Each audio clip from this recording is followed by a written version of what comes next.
Hello and welcome again to another podcast from Accurate Diamond, Cut and Drill Through the Crap. We have Mr. Garrett Nolan as a guest with us today. Garrett, you're very welcome. Thank you. We'll fill you in on Garrett now in a few moments. But firstly, unusual, I'd like to dedicate this particular podcast to my own father, who would have been 80 today. He has passed on 40 years, so he died when he was 11.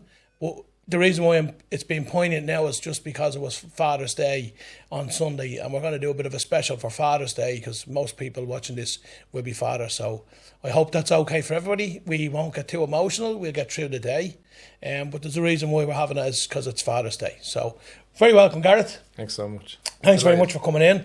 I know you're a busy man like most people we have, and it's taken our schedule, so I appreciate you coming in. So as a recap, Garrett is actually married to a cousin of mine, and that same cousin, her father died young as well, so there's heart problems in my family. We do look after ourselves and so on. So Garrett is in today, but Garrett also recently went through his own father passing a couple of weeks back, and in fairness, Garrett, I have to say, I was pleasantly surprised with the support that you got, because I know you're a quiet individual yourself, but I was delighted to see the turnout you got. I myself, the church, the oblates in Inchicore, normally lots of parking. I had to park right down the end of the industrial estate, and I was late getting into it. So fill us in, how have you got on the last few weeks since? Yeah, look, it's been a tough few weeks. It's one of those things. Bringing him home to the Oblates, I think, was a big one because he grew up in Inchicore. So it was nice to bring him back to the Oblates, and that meant a lot to a lot of people. And church was packed, yeah. Packed? Yeah, I was shocked at the size of the funeral now, I have to be honest. But he was a popular man. So look, it was one of those things. It was you don't expect it. He was ill.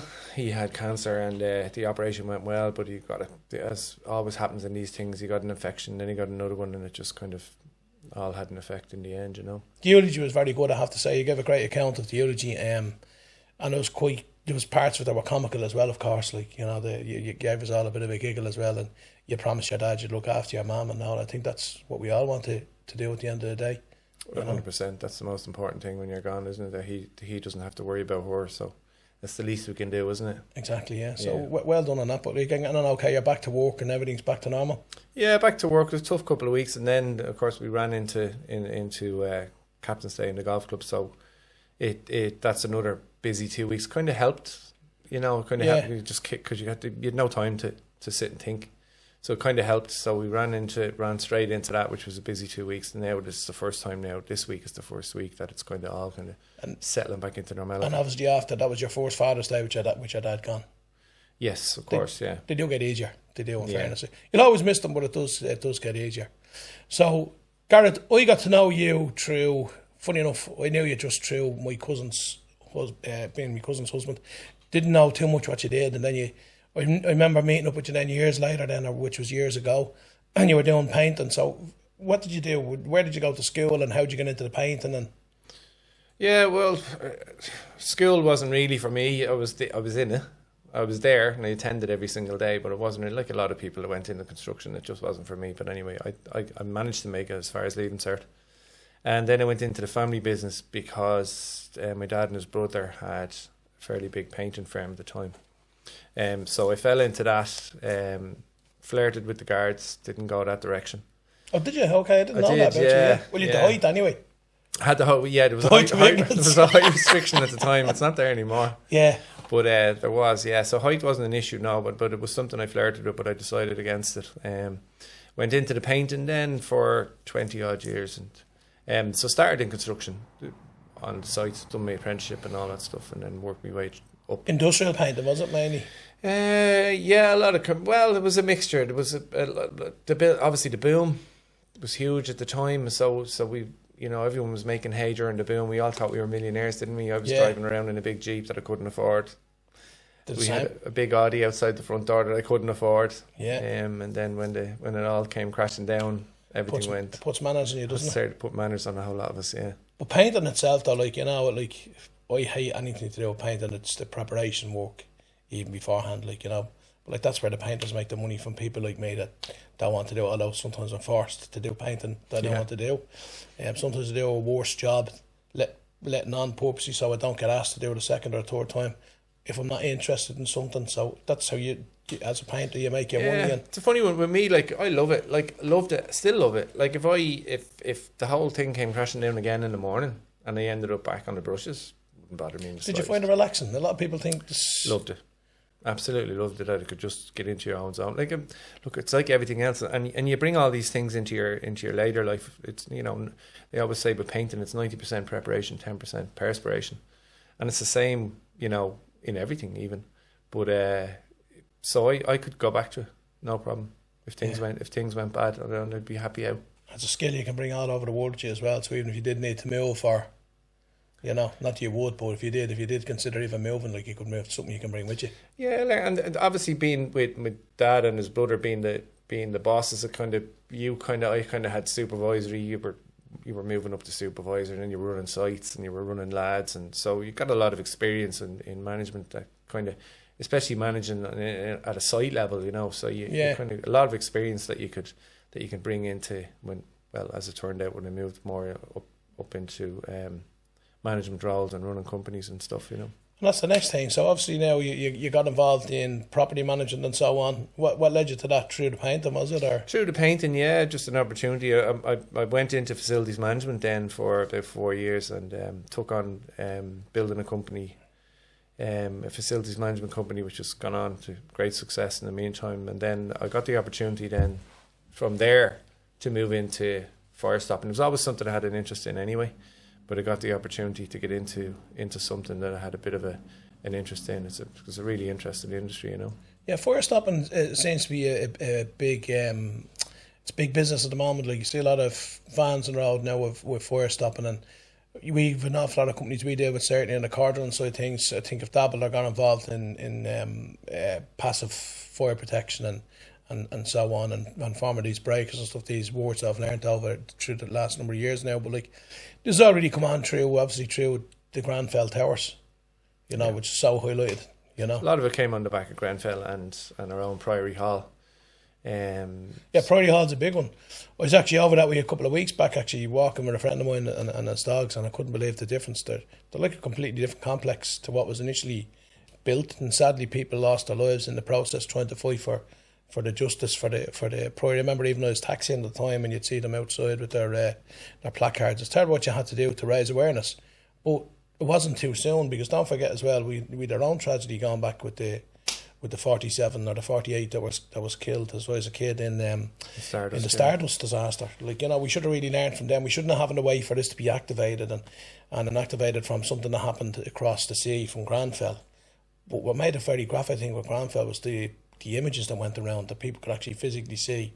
And when you're looking at a fire going up in Inferno, you're looking behind that, then there's death taking place.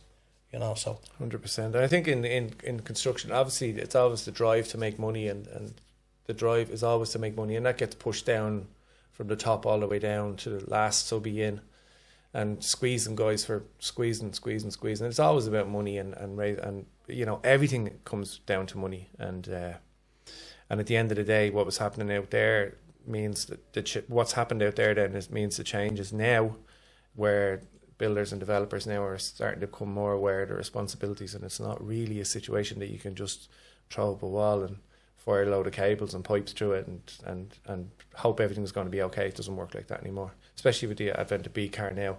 Everything's accountability and paperwork certification, and that's really, I love that. Long overdue, and for a long time, like, it was about educating them. It's like, I've had many a row with guys we're working for, because they think you're trying to get into them, you know, you're trying to screw them over, and you're kind of going, well, actually no, I'm just trying to make sure that when you're gone out the gate in 12 months time or 2 years time and something happens, that what we do here means that people are going to get out.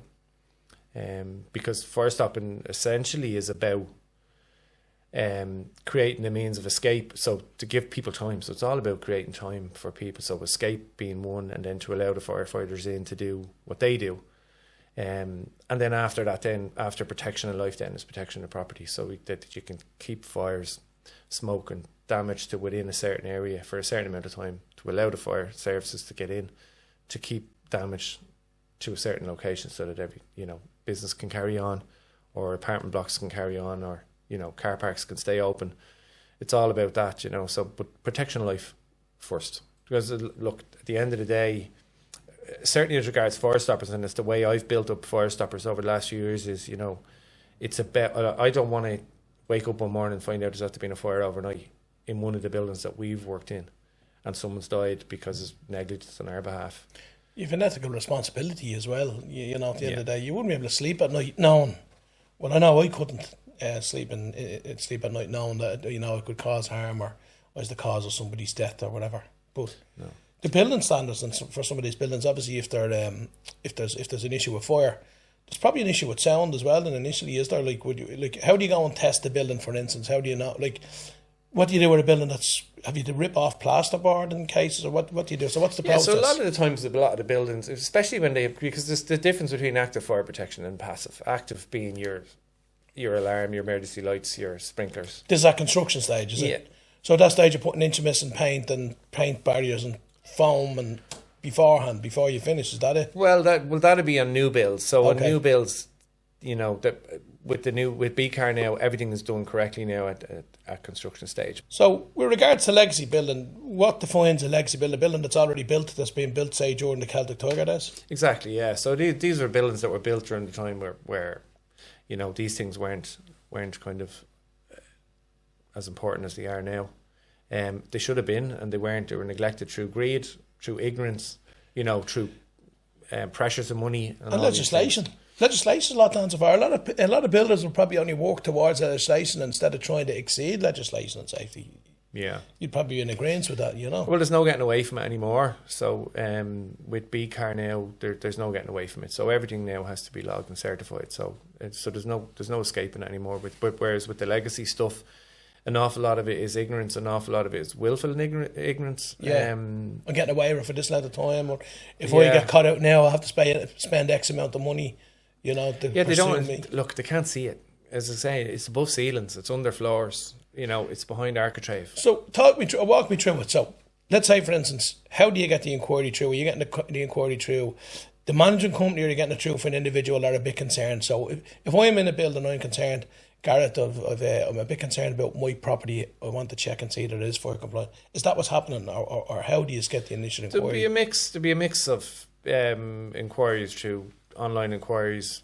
Obviously, podcasts like this bring it more to where you have a property managers who you might have a look at this podcast and might go, I need to check and make sure we're okay. And for a lot of, and then you have some that are kind of like, I'm going to open up a can of worms here and it's going to cost me a lot of money.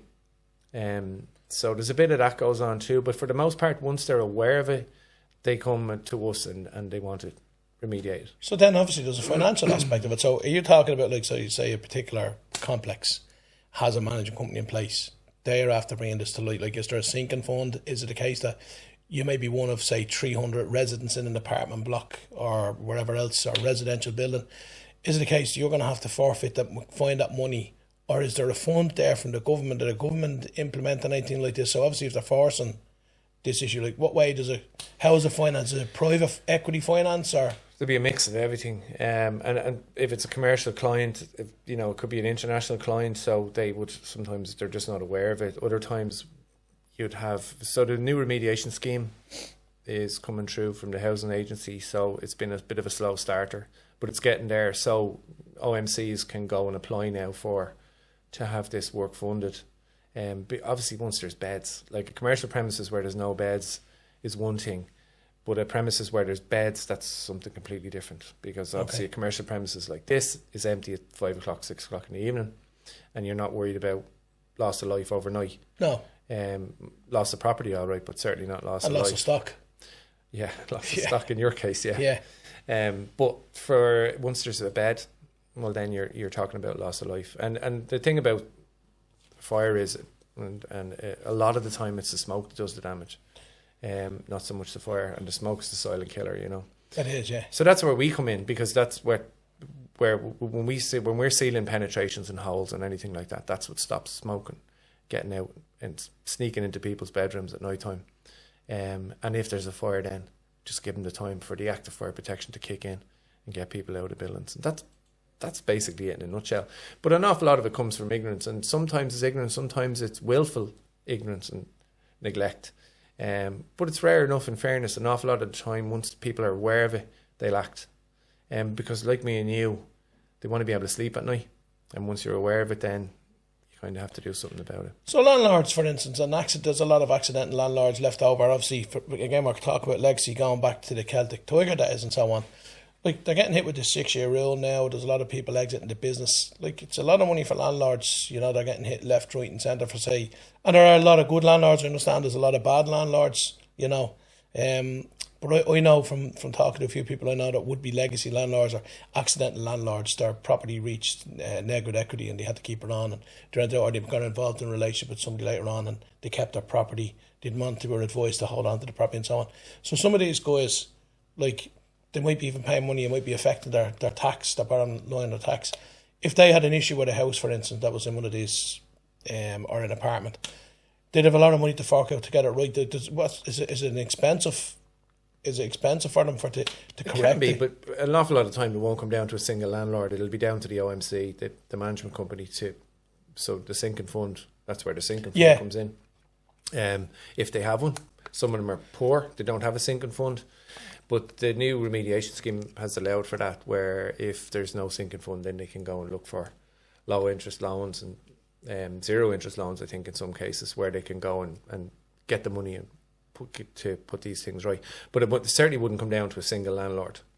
Okay. In that case, well, certainly I've never heard of a single landlord. And is there an insurance or anything they can go through where they can claim it back? Like, is that something you can claim back, say, off your insurance? Is that? I actually don't know. It's something to look at now that maybe people have to see this. They might actually go and investigate and see if it is an insurance. Like, yeah, but the remediation scheme should cover an awful lot of it. And I mean, look, there's 3 stages to it as regards so we are involved in a number of developments where once a fire engineer has been engaged, then they would stage processes. So, you know, common areas, active fire protection, and then they'd move inside the apartment. So a lot of the time it could be massive outlay. It could be, you know, a couple of 2-3 million quid.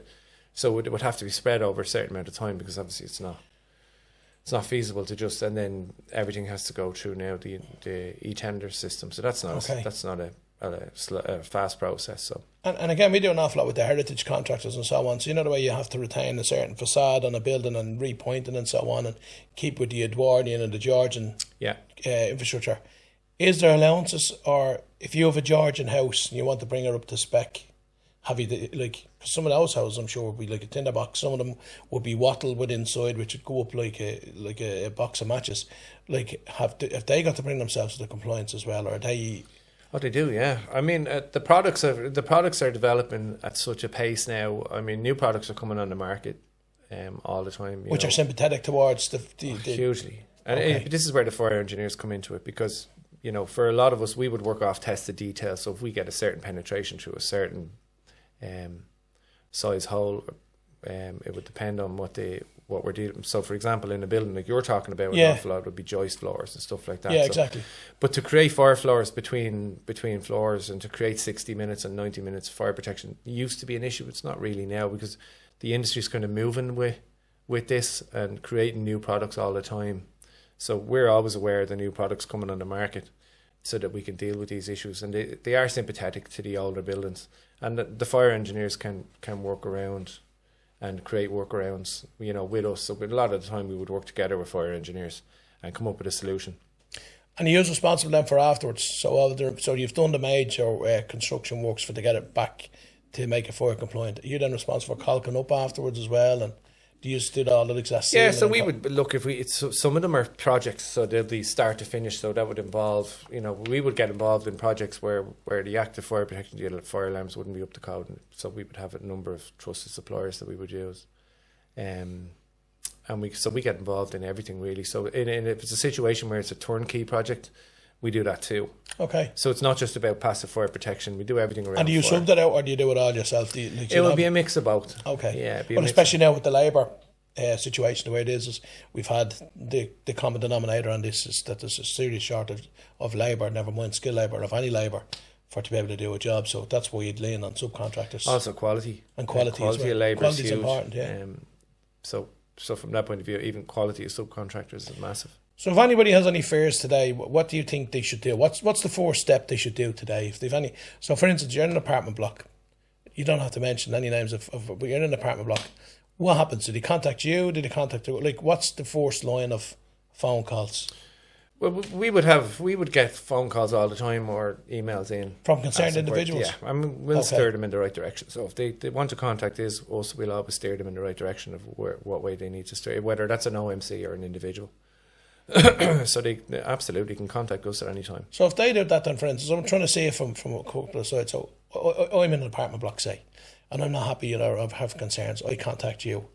What's the rate after that? Did you contact a management company? Did they contact you? How receptive are they when you pull them up? There could be a concern over a fire issue. Well, your OMC is always the first point of call. So we would always refer OMC to is the owner management company. Sorry, beg your pardon. And they'd have a number of directors. Yeah. And so it would normally come through them. So if it's a situation where you have an individual landlord, well, then he has to go through his OMC.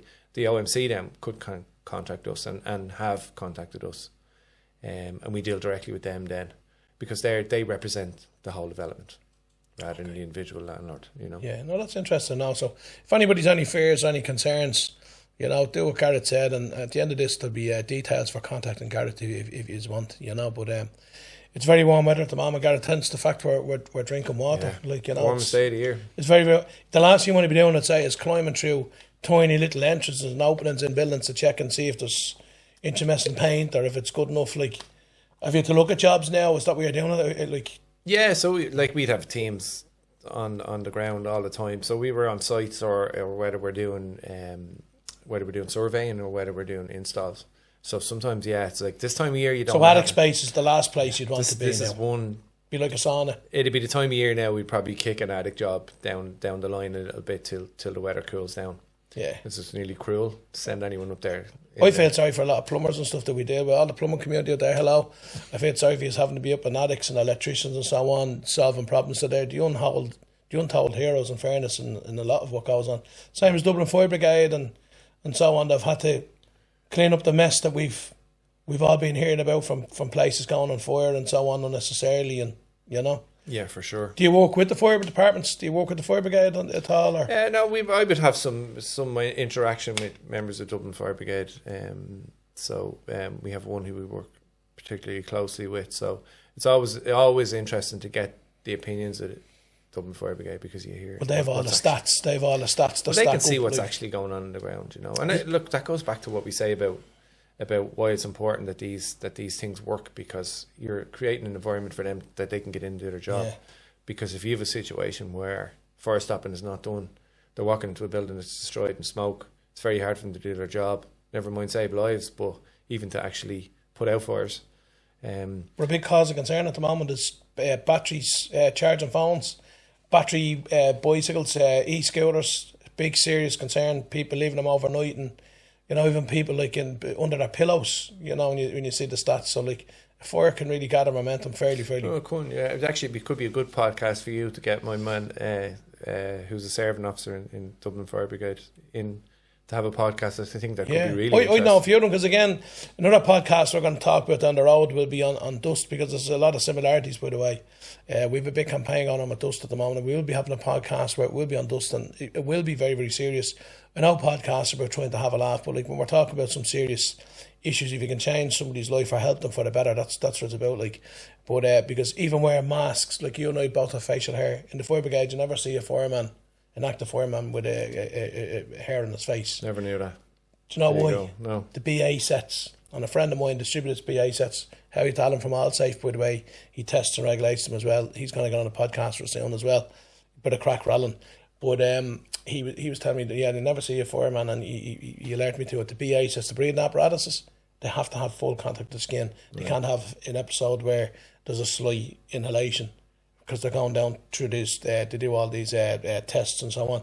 But like, that's what you want. So the guards, wherever else, can grow facial hair. The defence forces are allowed to grow facial hair, but the fire department, fire brigade that are actively on service cannot grow facial hair, because the BA set is. We use our beards to hide our jowls. That's what it is. So yeah, to hide weight as well. There's no hiding them in the fire brigade. In my case, exactly. That's a new one on me. So come here. Besides working hard and working serious as it is, what are you doing to relax? I know you're a keen golfer, avocado shows, but you're dressed like Pappy Gilmore there now today.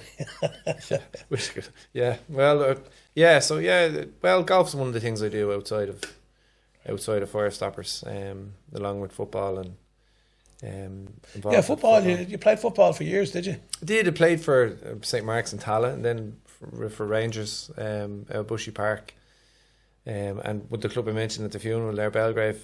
Played for them for a couple of years. My father's old club. So that was my background in soccer.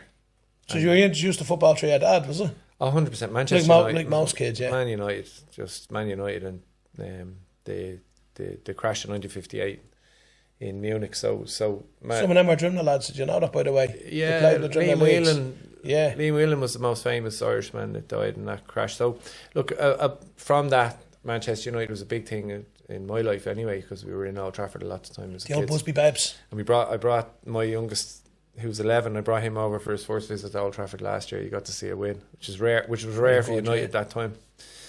So yeah, it was good. But soccer is big. He's playing for Manitown United in Perrystown at under 11. Very good. You're managing there, are you? I'm managing there. Yeah, me and another lad run the team. It's a tough game though, wasn't it? Like, it's like me involved at the boxing as well. Like, it's trying to find that balance in the whole lot as well. And one fella said to me, with boxing you have to be 100%. It'll take your marriage, it'll take your job, it'll take everything. You're not like, I tip in and tip out. Yeah.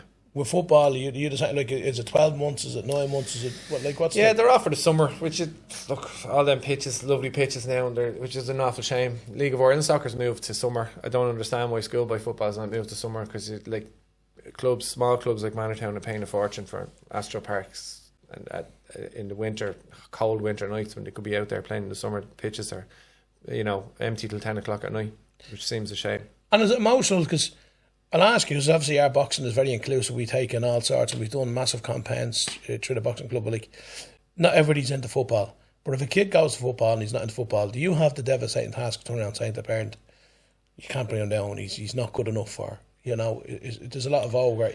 Yeah, it's a difficult one, and we're lucky. I'm lucky in some ways. It's a small club, so we're not one of the bigger clubs around us. Like, we've bigger clubs around us, like Temple Ogan, Crumlin United, and who we the big boys around us. Whereas for us, we're the smaller club. So an awful lot of kids that kind of wouldn't make it over there would come to us. Manitown, very inclusive club. Okay, I have to say that about them. They're very good. And do parents stay on the side? We've great support in our club, but parents, they'll come with us on journeys, and there's other parents who just drop their kids off, try to treat as a kindergarten. As a kindergarten, yeah. Certainly my parents are very good. I've had no issues so far. I mean, we had them since under 9s, and we've had no issues so far with parents on the sideline causing a problem, or even from opposition parents. So you hear some horror stories out there. Yeah. So far I've avoided it for some reason. Because there'll be arguments with parents from different teams, even like if they're playing. I know certainly the GA, a friend of mine is an ex-member of the team here. He's subject to plenty of abuse. He's a GAA ref. Oh, I can imagine, yeah. So like he and they're getting very few and far between now. Like, he's very, very busy doing reffing. They're not going to have refs. It's that simple, because our kids are not going to do refereeing, because they're not going to put up with it. I've seen a couple of incidents walking the dog in the park and stuff. I've seen a couple of incidents. I've seen a woman hit a referee in the face one day after a match. And I mean, a woman hit, a parent. So like, look, he's not going to referee. He's just going to go, I don't need the grief for 30 or 40 quid or whatever they get for a game. Because as the manager, you're not getting paid. No, well, you'll take in the likes of the subs, but that all goes back into the club, into the kit, like, you're probably even washing the tops for the kids, or they bring them home themselves. Yeah, we have a couple of good parents who take the jerseys. There you go, all voluntary. All voluntary, yeah. Yeah, no, it's great. And the people who run Manortown, there's 2 or 3 people, 4 people, maybe 5 people up at Manortown. They put thousands of hours of their own time into running the whole club as a whole. I'm only it's a vocation as well. Yeah. Well, it's easy for me because we've 2 training sessions and a match a week. Some need to be doing it out there now as well, isn't it? People are at it 5-6 days. They're out trying to run their own jobs and companies. So with this heat down, we're talking, what's it, 33, 34 degrees today, is it? Supposed to be. Well, like, would you, if there's training on tonight, would you just call her off, or will you just go ahead with it? Well, they have mini World Cup tonight, so. Well, I hope you're having your 20-minute hydration breaks. It's 15 minutes each way, so we'll have to have a hydration break at 7.5 minutes. And come here, it's hydration, just water for you, or would be a beer on the side of the pitch, or Something Don't strong really going on. drink that much. I'm one of those. I'm either I've never had a drink with you anyway. no, I'm That's either for sure. out, so I don't go out Yeah. from one end of the year to the other on the beer. But when I'm out, I go out. So Yeah, I if like I'm that, out, yeah. I'm out. So that could happen 2-3 times. Well, funny enough, Father's Day was presented. I got a kegerator at Christmas. It's brilliant for pulling the kegs, and it gives a nice head. I got a couple of small little kegs that I did as a place in Dublin down them. It's brilliant, and my neighbour got them as well. So there'll be plenty to share around. We've got between us. We've got Leff. We've got Stella. Some people call it wife beer, and we've got Corona. You know, I think it's funny the amount of popularity Corona's got, especially after going through the Corona episode we had 6 years ago. When you think of like people, I thought like Corona, geez, like it'd be a death mark to the brand, but such a brand, it's such a revival. It's come back. Everyone's drinking Corona now, like even bottles and cans, and it's made a massive revival. You know, were you affected much during the Corona at all? Did you find? Were you isolated at all or anything? My kids loved it, and my wife loved it. They had a great time. I was still working because I was in facilities management at the time. Yeah. So a lot of the work we were doing was You were essential. We were essential, so we were still working away. They were having a ball. We were essential, but we weren't told till a few weeks later. But it gave us an opportunity for to really address and have a look at items on our website, which I have to say, like it's performing really, really well now. You know. Yeah. Our own website just got updated recently, and you know sometimes you need a kind of Loving the colours, by the way. The colours of your website and the colours of your vans. Yeah, I wonder where'd you get the idea? We got them colours from. Come here, it's black and orange. It goes really well, and that's. I actually got the idea, but I was from Halloween. The colours went together, the black and the orange, and plus a lot of construction products we do would be orange. The likes of Still, Husqvarna, Bell, Mikasa, other products that we do as well would be orange, predominantly either orange or yellow in colour. Yeah, but we just got the idea from obviously Fire, and orange looks well on black. Well, I like black because it's more similar. It looks better on big. Black harder to get black vans though. It is hard to get black vans, but in fairness though, we got these ones from Toyota. They were fantastic, and they weren't long getting us. And you pay a little bit extra for a black van than when you would. You do, yeah. You upgraded all your black vans, vans matter, you know that, don't you? Yeah, why? Because they're good. They're the same as a white van. Black vans matter. Sorry, it was a bit slow on the uptake there. Did you upgrade all your? We did. We upgrade every 3 or 4 years, depending on the mileage. Some of our vans have higher mileage from guys, but we do peel our vehicles. So the beauty of peeling the vehicles is your mileage is even across the board. And are you going electric? I don't think so. A couple of people we discussed on electric. It's a touchy subject with me, electric, because I don't think with the infrastructure, and I heard yesterday that it's gone up to 85 cents a kilowatt now to charge up in town for people, and that's devastating for anybody that doesn't have access to charging up either at home or a job. I don't think we have the facilities there for. I think we should be really grabbing this the way the Koreans do. Like the Koreans and the Chinese and Japanese have a facility now, which is brilliant. So you don't actually buy the car. You don't buy the car with the battery. The battery is treated like the fuel. Yeah. So you go into a garage and do a pit stop, and they've timed it. It's roughly the same time it takes to fill up your car. By the time you go and have a copy come out, your battery's changed. You're back driving again. You don't have to worry of the batteries depreciating in value because you're using somebody else's battery, and it's the battery company. So that's your new garage. Exactly. Do you notice the way the interviewee has become the interviewer here? Come here, it's great. I'm delighted because nobody interviewed me, and I don't know whether they would. I'd probably end up going back and taking over. Anyway, I don't know.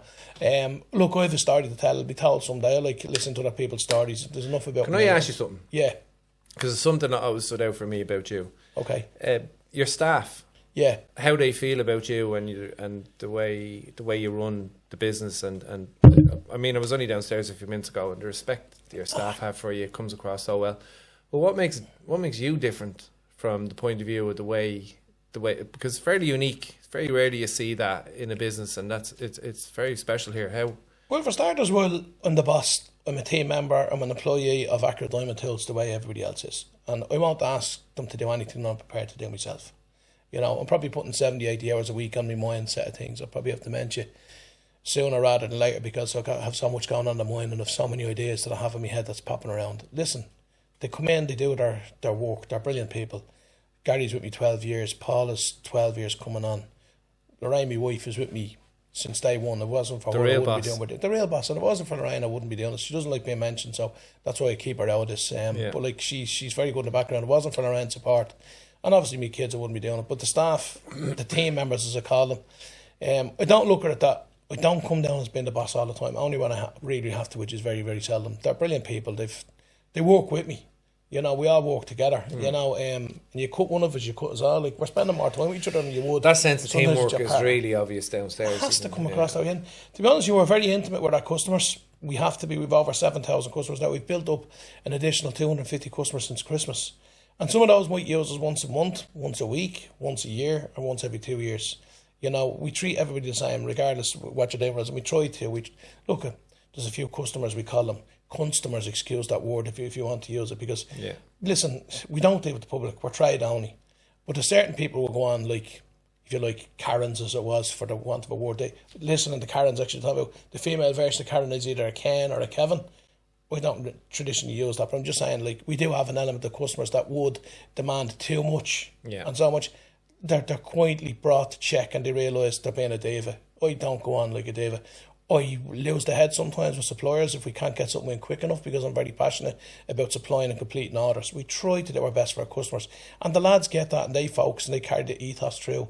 So in fairness, to be honest with the lads downstairs, I have a great respect for them. We've opened up now, the suggestion was made, we've a suggestion box in the company which guys will put suggestions, you know, it can be anonymous as well. If somebody decides, we'd sit down, we'd have a team meeting. So it's important to include everybody. You don't just come down and dictate and be micromanaging. I've worked for enough people. I've been very lucky in the line that I've come from. I've been from working in part-time jobs. I've always been working. My dad dying young. Let's go back to talk about Father's Day. My dad died young, so I didn't have pocket money. I didn't have the luxury of that pocket money. I'm not meant to sound like Little Lord Fauntleroy here or the matchstick girl. I delivered papers from 7, 8 years of age. I cut grass. Yeah. I had some great friends. I'm still great friends today. I'm very fortunate to have the bunch of friends. And I think that all feeds through. My mother was very strong. My mother had to be a parent for two. And then she remarried to a super guy called Kevin. He's my stepfather and I've great respect for him to this day. But and I talked to him and he'd come to me for advice. I don't think I've really gone to anybody for advice. And, I like to make mistakes and learn by them myself. And I think the guys get that downstairs.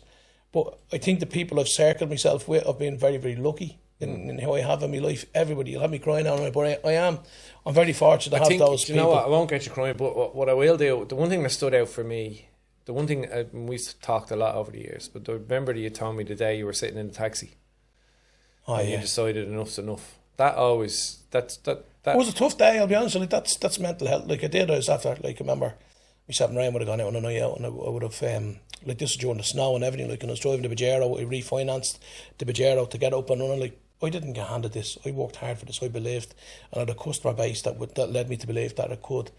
Within the 5 years, the first 5 years of operating, if somebody had thrown me a lifeline, I would love it. But people did help. David O'Brien was significant as well and let me use the Knights building, the Neil building, so it wasn't my home address. There was product coming to. There was other people, Colin Brennan for Vertical Access. I did a bit of consultancy for him, so I had access customers. So I wasn't on my knees, to be honest with you. And then I taxied then. And with taxiing then, like, it was 78 hours a week. Lorraine was rearing kids, another kid on the way. It was 78 hours a week taxiing. I was knackered, to be honest with you. And when I was out taxiing that night, I felt it because I dropped a customer into town one night and it was €20 was the fare. €19 was the fare and they handed me €20.